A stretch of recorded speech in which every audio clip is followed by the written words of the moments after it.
Well, we're waiting for the next step, and I thought I almost missed it, but this stuff has not gone in yet. We are checking the jalapenos now. Now, how long has this been in there? I'm gonna say 20 minutes. Now what I'm gonna do is scoop them out. I have a slotted spoon. Okay. And I have a dish down there to catch the water.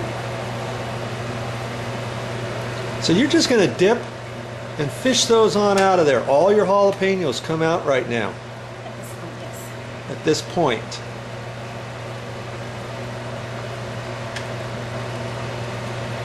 Before I do anything with them though, I do have to let them cool down because they're way too hot. So you would not recommend just cutting a jalapeno and just leaving it in your soup like this, would you? You could, but I want to, if I were to leave it chunky like this, or cut in half, Yeah. I probably wouldn't eat the jalapeno. But what would happen if you just cut it in small little pieces? You could do that. But then you got all the seeds and the skin and that's stuff, why I right? take this extra step that I'm going to do right now. Okay. It's very well worth it. So who taught you this step? Is this like a little trick that most people don't know about when they're doing their vegetable soup? Well, and no one told me about it. I came up with it because I didn't want the seeds. And again, the jalapeno itself has like a little plastic covering to it, and you'll see it when I start peeling it. A skin coating, so to Yeah. speak?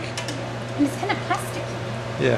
Too weird. Now, if I leave one jalapeno in there, it's not going to bother me. I'll just chop it up and eat it later. Okay. Okay, so they're all gone. So far, you've got in the soup. What do you have in the soup, just in case somebody missed the first part of this soup making? You've got carrots. Carrots, potatoes, and onions. Carrots, potatoes, onions, and chicken bouillon. 4 of these. 4 of Not 4 those. boxes, but 4 Here, hold cubes. that up there so we can get the name of that. Knorr is the brand, Knorr. and it's chicken flavored bouillon. Chicken flavored bouillon, and you can get it in beef flavored and tomato flavored too. And vegetarian. And vegetarian. Okay. So you're choosing the chicken.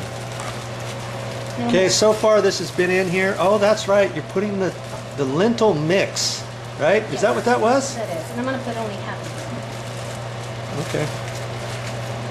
Half of it because it's not a lentil rice soup, it's a vegetable soup with some of this. Okay, so you're just gonna save that for another soup some other time. Next week. Okay, so because you didn't throw that much in there, that's just gonna give it a little bit of a texture, right? Yeah. Mhm.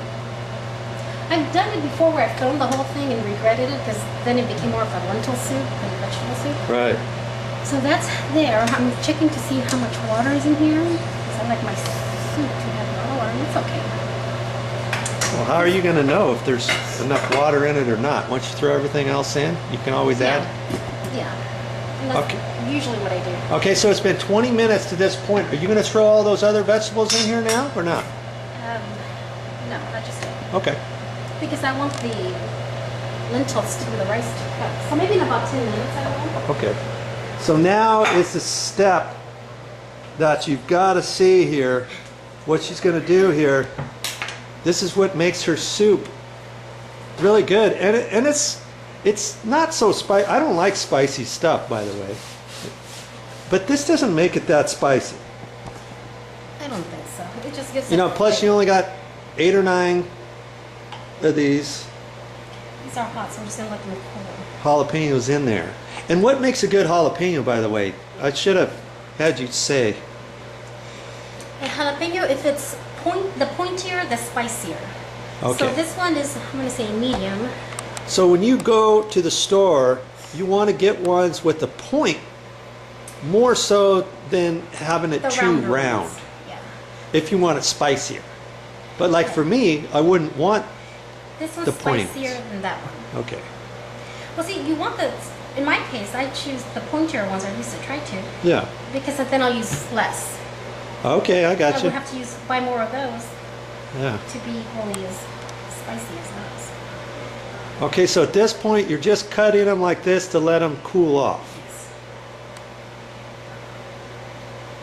You see how easy see they cut because they're soft. Yeah.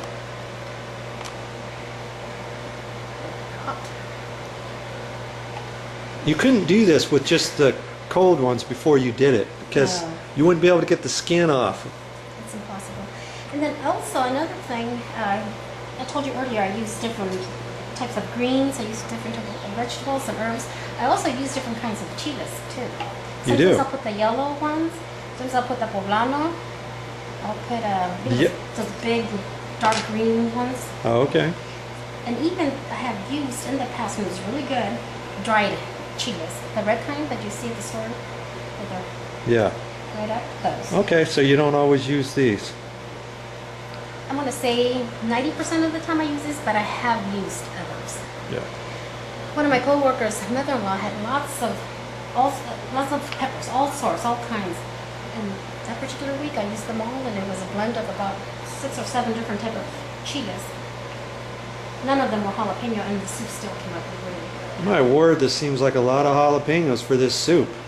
And this is half of what I normally use. Shh, that's crazy. But it was so I guess awesome.